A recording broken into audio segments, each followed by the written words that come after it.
Understanding Medicare Enrollment, a guide for beginners.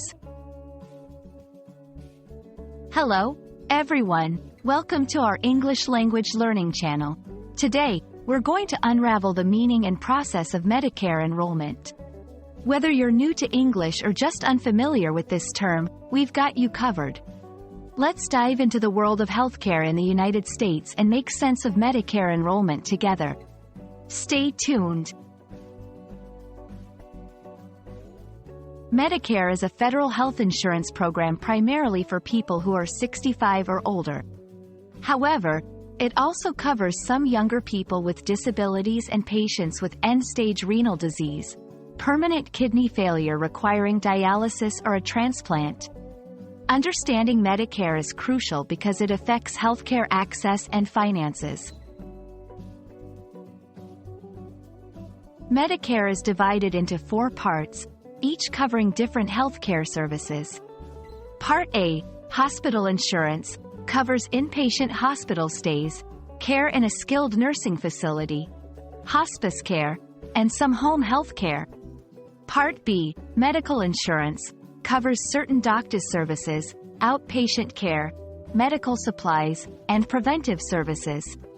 Part C, Medicare Advantage plans, a private plan that offers Medicare benefits. Part D, prescription drug coverage, helps cover the cost of prescription drugs. Enrolling in Medicare is a crucial step for eligible individuals. Here's a breakdown of the process. Initial enrollment period, a 7-month period around your 65th birthday, including the 3 months before, the month of, and the 3 months after. Special enrollment periods. If you're covered under a group health plan based on current employment, you might qualify for a special period to sign up. General enrollment period. If you miss your initial enrollment, you can sign up between January 1st and March 31st each year, with coverage starting July 1st. Understanding and enrolling in Medicare is vital for several reasons.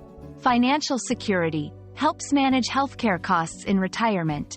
Access to care ensures you have the medical coverage you need when you need it. Legal requirements avoids penalties for late enrollment, which could increase your Part B and Part D premiums. We hope this video has clarified what Medicare enrollment entails and why it's essential. Navigating healthcare in the United States can seem daunting, but with the right information, you can make informed decisions about your health insurance. Thank you for watching, and don't forget to subscribe for more helpful English language guides. See you in the next video.